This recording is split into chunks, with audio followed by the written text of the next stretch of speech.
Hello and welcome. You're watching To The Point. Earlier today, the government awarded the Bharat Ratna to Atal Bihari Vajpayee and Madan Mohan Malviya. But why are other people like Field Marshal Manekshaw and the Dalai Lama repeatedly overlooked? And does this suggest we need another look at how the Bharat Ratna is awarded? That's the discussion in part 2. But first, several government ministries and departments will celebrate Good Governance Day tomorrow, and although participation is voluntary, undoubtedly many officers will have to go to work unless they want to offend their ministers. So does this mean that the government has found a backdoor way of making Christmas a working day? Not surprisingly, the Archbishop of Bangalore has already complained. So tonight, on Christmas Eve, we ask, is the government making a careless mistake? Or is this a deliberate attempt to diminish Christmas?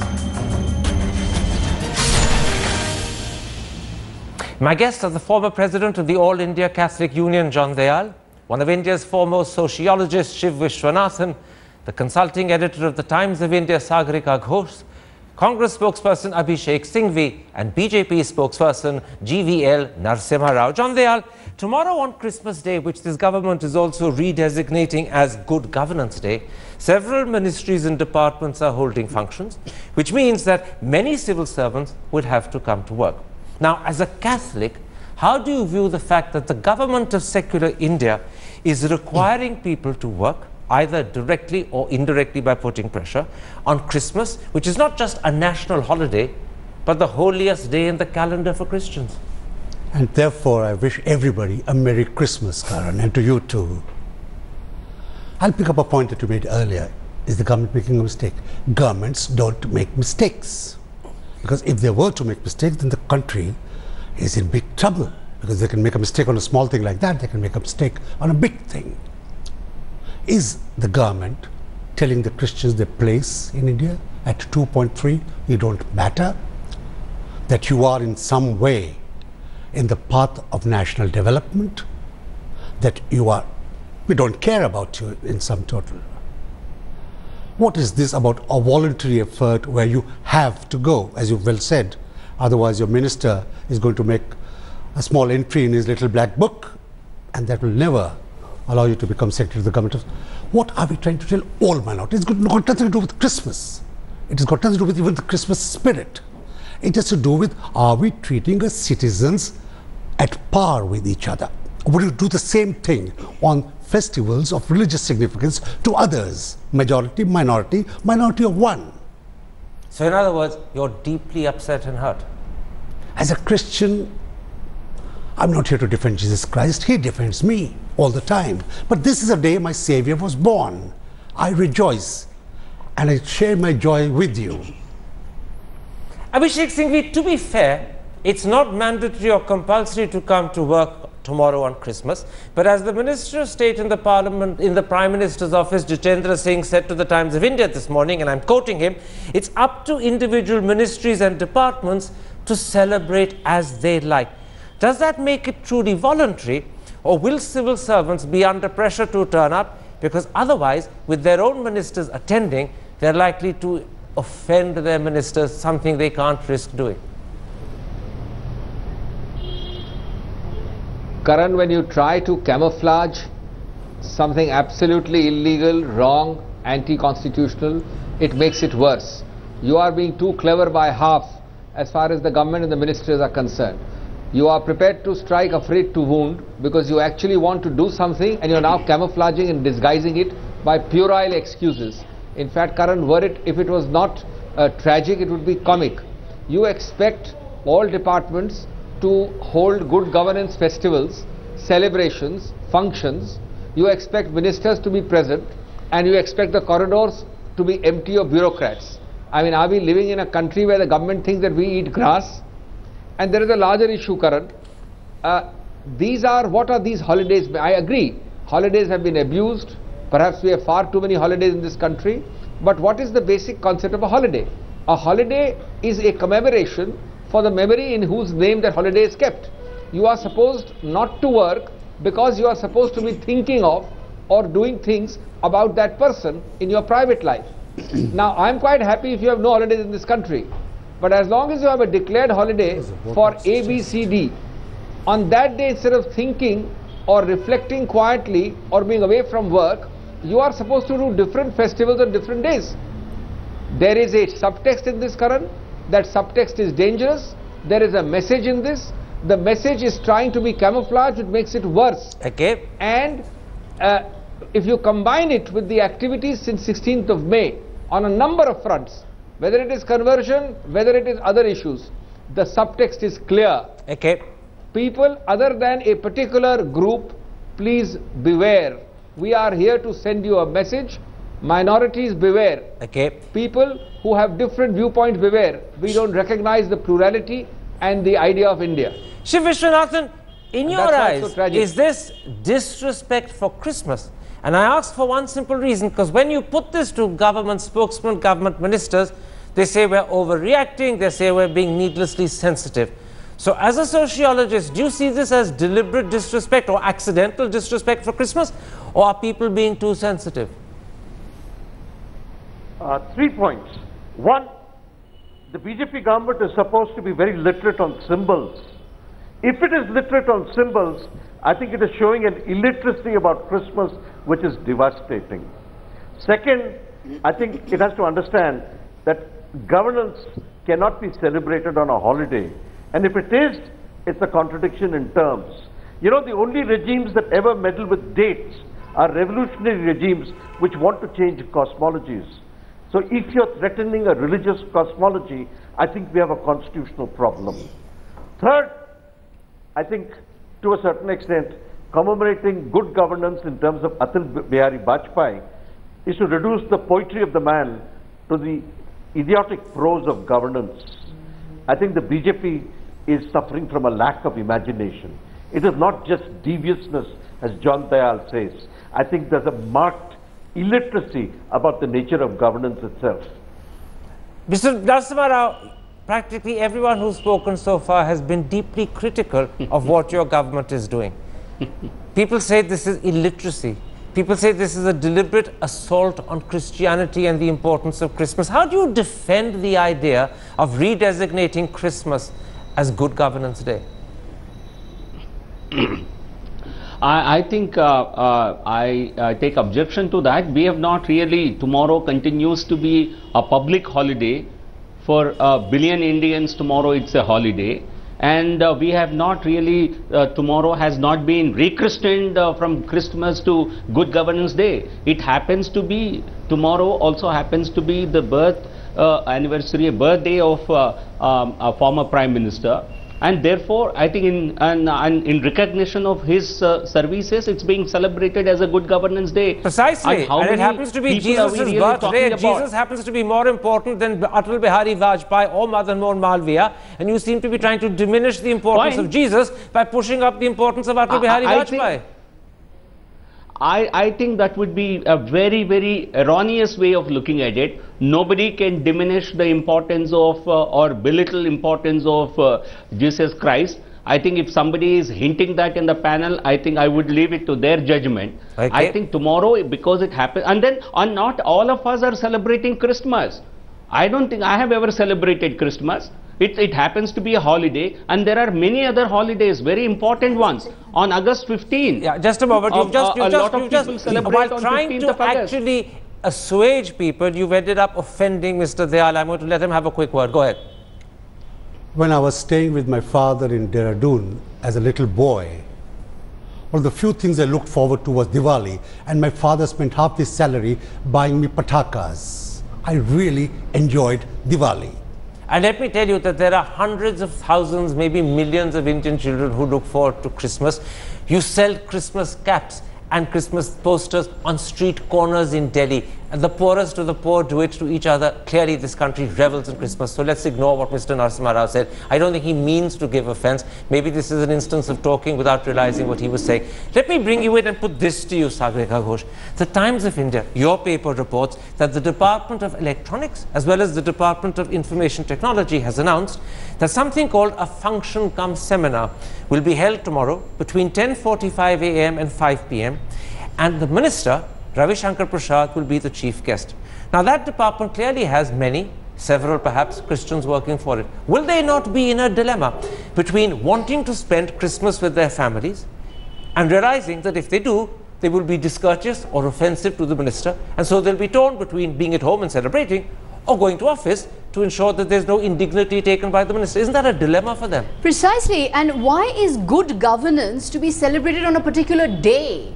What is Good Governance Day? I think the government has to answer this question. You know, you have Swachh Bharat. Swachh Bharat is an abhiyan. It's a procedure. It's an ongoing process. Why do we have to have good governance on a particular day? Surely good governance should be all the time. Every day should be Good Governance Day. And why particularly on Christmas? As you rightly say, for those for whom it is the holiest festival, it is a tremendous dilemma, and also it's a negation of Christmas, because at the end of the day, it's like saying good governance is more important than Christmas. And you know, on the point of Atal Bihari Vajpayee's birthday, I mean, what is this business of celebrating a politician's birthday as an official function? It's not as if on that day we will all remember the legacy and the doings of Vajpayee, which of course need to be remembered because he was a great Prime Minister, but why on that particular day must the government have an official function? I think the optics are terrible.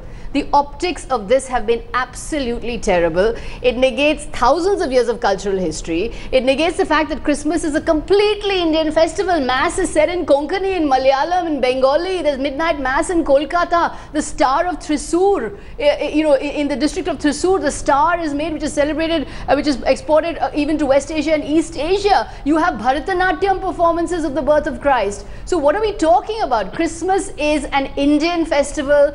We went to convent schools. We were never in danger of conversion. We celebrated it as a part of culture. So to negate it, I think, is negating thousands of years of cultural history. Abhishek Singhvi, what I'm really surprised about is something very simple, but something equally stark. I haven't heard any criticism, leave aside official protest from the Congress party. What I hear instead is deafening silence from your party headquarters.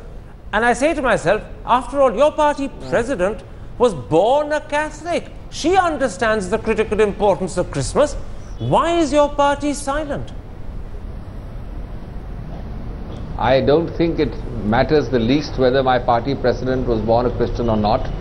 I think you have heard very clear criticism from me, and I'm a spokesperson of the Congress party.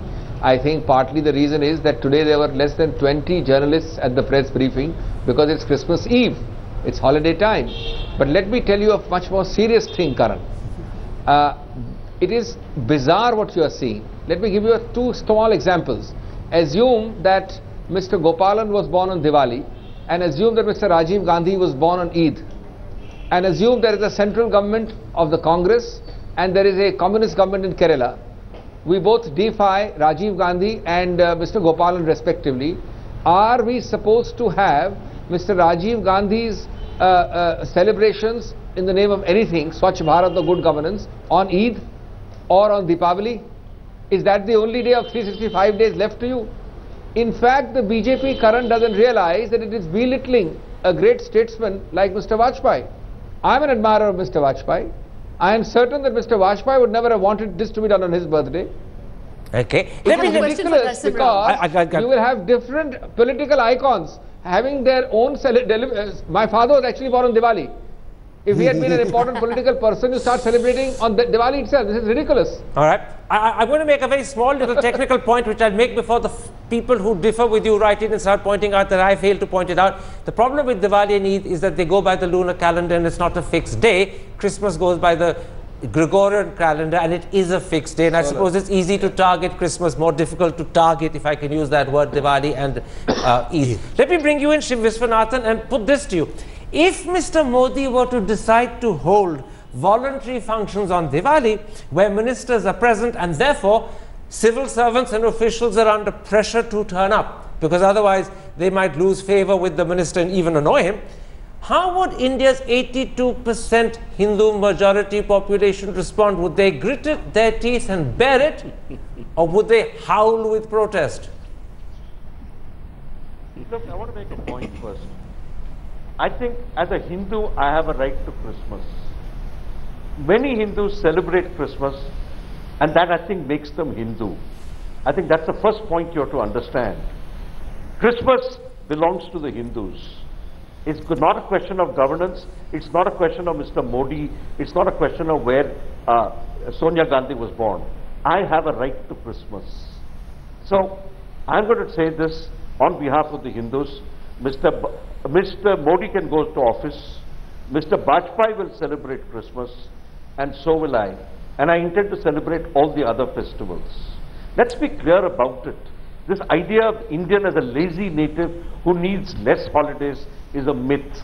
We are a hard-working nation, and I think we deserve our holidays, deserve the myths of the holiday, deserve the kind of joy that we have in the holidays. Okay. Governance which turns work into a dismal entity deserves to be dismissed. I think, to put it in a very Christian way, I think we have to forgive Modi, for he knows not what he does. Well, that's very aptly put on Christmas Eve. Mr. Narasimha Rao, I want to quote to you what Prime Minister Modi said on the 8th of December at the rally he held in Srinagar, when he was boasting of the fact that he had spent Diwali in the valley. These were his exact words. Everyone celebrates Diwali with family and friends. Even I am human and wish to celebrate Diwali with family and friends, but I did not. How come he doesn't accept that Christians wish to celebrate Christmas with family and friends, and when he ends up designating Christmas as Good Governance Day and decides to hold official functions where officials are required to go, even if it's voluntary, you know they'll have to go, they then can't celebrate Christmas with family and friends? Is he not contradicting himself, to put it mildly? Absolutely not. Because you see, let's also understand, there is no, it's not mandatory. It's only a small section of the population. I don't know what is the number that you have. Number of bureaucrats at the senior level who would be attending these functions would run into at the most a few hundred or a few thousand. And tomorrow has not been, the central government has not declared that December 25 would be a working day for the whole of the country. It's not mandatory, and anyone will understand if someone who celebrates Christmas will not turn up tomorrow at any of these functions. I think nobody is going to raise questions. We certainly expect them to celebrate their festival with all happiness. So let's not. There are many days, holidays it's not where just, people it's work. not just Christians not attending functions where ministers preside on Christmas that I'm talking about. I, as a Hindu, if I was an official, might wish not to go. It's Christmas, it's important to me, even if I'm not a Christian. I may decide that I prefer to celebrate Christmas with my Christian friends. Now, if I want to turn up, the minister would note my absence, and that would be true of many other officials. That's a choice you can make, and if you don't wish to attend, it has been made clear it is not compulsory. No, but ministers are there to note your absence, aren't they? Ministers are there to note your absence, and that noted absence will then be held against you. You know how the Indian system works. Please don't plead innocence with me just now. I know, Karan, but only what about the NRIs? Are the NRIs celebrating Good Governance Day in the US and UK? I'd like to ask Mr. Narasimha Rao. Go ahead. Mr. Narasimha Rao, the NRI community is your big support base. Are they celebrating Good Governance Day in the UK and the US? Or are they celebrating Christmas? Karan, what Mr. Narasimha Rao has said just now, yes, go ahead. Narasimha Rao has said just now is something much more serious. He has suddenly now propounded before... Oh, we've lost Abhishek Singhvi at that critical point. I think, if I can guess, the point he was going to make is that Christmas is only important for Christians, and therefore if Christians don't come, we don't mind. It doesn't matter to others. Go back with me, finish your point. Go ahead, finish your point, Abhishek Singhvi. I was just saying that on this theory, Mr. Narasimha Rao has propounded a theory that Diwali only Hindus should celebrate, everybody else should work. Eid only Muslims should celebrate, everybody else should work. And Christians likewise should celebrate Christmas, everybody else should work. I think you're trying to I'm amazed. I'm shocked. You're trying. That's the assumption. I think Abhishek Manu Singhvi, I'm not sure if you celebrate Christmas. I think there are very few. I'm sure there would be some Hindus who would be celebrating it. I don't deny that. But by and large, it's a festival to be celebrated by the assumption you're making a potentially very offensive point, Mr. Narasimha Rao, and you're making it for the second time. I'm going to bring in Sagrika Ghosh, and I'm going to put this to you. Do you accept that only a very small minority celebrate Christmas, Hindus, Muslims, and others not going to bother about Christmas? And secondly, as long as Christian officials are not required to work, it doesn't matter if Hindus have to work or Muslims have to work on Christmas Day. Do you accept either of those two points? These are unacceptable propositions. The fact is, in India, we celebrate each other's festivals. That is the nature of our secularism. That is the nature of our pluralism. Why is Mr. Narasimha Rao assuming that Christians don't celebrate Diwali? Why is he assuming that Hindus don't celebrate Christmas? I mean, what is this compartmentalizing that Mr. Narasimha Rao is doing of different religions celebrating only their festivals? Celebrate. Also, I have no problem. I'd like to ask Mr. Narasimha Rao. What is this now? What do you mean? You can celebrate. I have no problem. Of course I will celebrate. Making a special concession for her. Yeah, Mr. Narasimha Rao, you're burying yourself. You're burying yourself under indiscreet comments that probably would be offensive. Mr. Narasimha Rao, this is Christmas what you're doing Eve. in the name of defending your party. You're making it worse. Mr. Narasimha Rao, don't you think you at least owe Christmas Eve the honor of actually accepting that it is as much a festival of Indians and as much a festival of India as it is as Diwali, as Eid, as any other festival? I want to bring it. You have to understand the idea of India. Clear. And some parties don't understand that. One at a time, gentlemen. Go ahead, Mr. Narasimha Rao. First you. Please allow me the time, because 5 of you are speaking against the line I am speaking. I have no difficulty. I want to explain, put my position straight across. It's because we are offended by the explanation you're coming up with. What about the NRIs? No. What about the NRIs? You have a right to get offended. Please. Go ahead. Please, I think let me make that position, my position clear. There is number one, a very minuscule, not even maybe 1/10 of half a percent would be really coming to work even if they choose to come. That itself is not mandatory. We are talking about central government officials of some departments. I don't know what that number would be. Number one. Number two, it's not mandatory. Number three, tomorrow continues to be a holiday to be celebrated. Anyone who wants to celebrate Christmas, nobody can be forced. This is not a festival of the government. We are a secular government, doesn't mean the government celebrates. You've had opportunity to clear the ground and clear the misinterpretation. Let me bring in Shiv Vishwanathan, who's an independent person who's been sitting quietly and not quarreling, and ask him, are you, Mr. Vishwanathan, reassured by the explanation that Mr. Narasimha Rao has given? Or do you believe that, in fact, the way he was trying to interpret Christmas as if it only applies to a small, minuscule minority, and as long as Christian officials don't have to work on Christmas Day, if others have to work, it doesn't really matter? Are you therefore reassured, or are you still concerned? I, in fact, am amused. Mr. Narasimha Rao is a good psephologist, but when he continues psephology into policy, it's a problem. This is not a question of demographic dividends of a minuscule part of the population. If he has the guts, why doesn't he declare Christmas to be a restricted holiday? Then their intentions would be very clear. Let's be absolutely, what he's saying is actually sinister, under the guise of a certain kind of pleasantry. I think, let us be absolutely clear. If the government does something like this, it is threatening the secular principles of the Constitution. Second, it is threatening the spirit of Hinduism. I don't think Christians have to defend Christmas. It is the rest of the groups which have to show the government that the policy it's following is illiterate, sinister, and in bad taste. Let me put this to you, Mr. Dayal. When you were with me a few days ago and we happened to be discussing this very subject, when it first became clear that in fact this redesignation of Christmas was happening, I said to you, have you and some other Christians considered going to the Prime Minister to personally meet him and to explain how much of a mistake he's making, how much offense he's giving? Because it might just be possible he doesn't realize that he's treading on people's sensitivities. Did you take that step? Have you thought of taking that step? I understand that a pretty large group of Christians did meet him. I'm sure at that meeting he must have greeted them. He must have said, Merry Christmas. But I must compliment his representative on your program. I trust him implicitly. I think he's quite correctly reflecting the mind, the intent, and the actions that go for the government. But may I just say how much the song is Joy to the World. I invite him to my house to join in my joy tomorrow. Absolutely. But you said you're absolutely sure a group of Christians would have met the Prime Minister. What do you think happened? I saw their pictures on the Prime Minister's website. Do you know what response they got from the PM? I have no idea. I was not among them. You have no idea. So we don't know whether it was reassuring or not.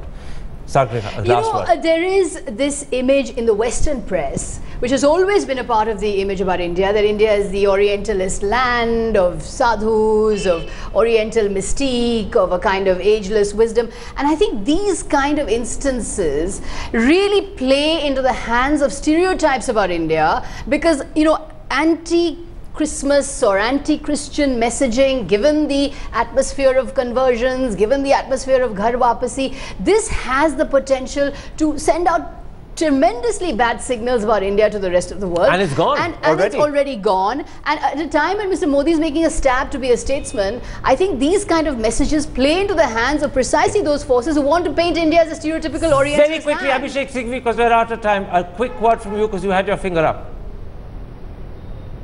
No, some panelists use the word if. I think we can leave aside the ifs. The government has done this for tomorrow. The representative speaking for the government right now has, I think, carried the boundaries much further. You've heard a bizarre explanation. If you add that to the conversions issue, to the statements of senior government people on communal matters, on issues of caste and religion, I think it's a very, very dangerous cocktail, a sinister situation. If the government is actually even remotely thinking like this, and I have no doubt that it seems to be, then I think we are in for extremely troubled time, because these are a bunch of people who don't seem to understand the idea of India. I'm out of time, but I see Narasimha Rao's finger going up as well. 20 seconds, Mr. Narasimha Rao. After all, today you're very much in the dark along with your government and party. Only fairness requires that you have the last word, but 20 seconds. Merry Christmas, Mr. Rao. On any holiday, on any important festival day, we have millions of people in this country, government servants working on essential services. So a few hundred government officers choose to come for celebrating a good governance day. I think let's not make a big noise about it. That's a different Tomorrow variant of the explanation you were giving earlier. And nobody can really but at least this time you're not connecting it to the small minority of Christians and the fact that it doesn't matter. I'm going to have to end there. I'm afraid this is a contentious subject. It's a subject on which we could never have come to any resolution. The fact of the matter is that a lot of hurt has been given not just to Christians but to many, many other Indians who love and respect Christmas, even if they may not be Christians themselves. My thanks to my guests for joining me.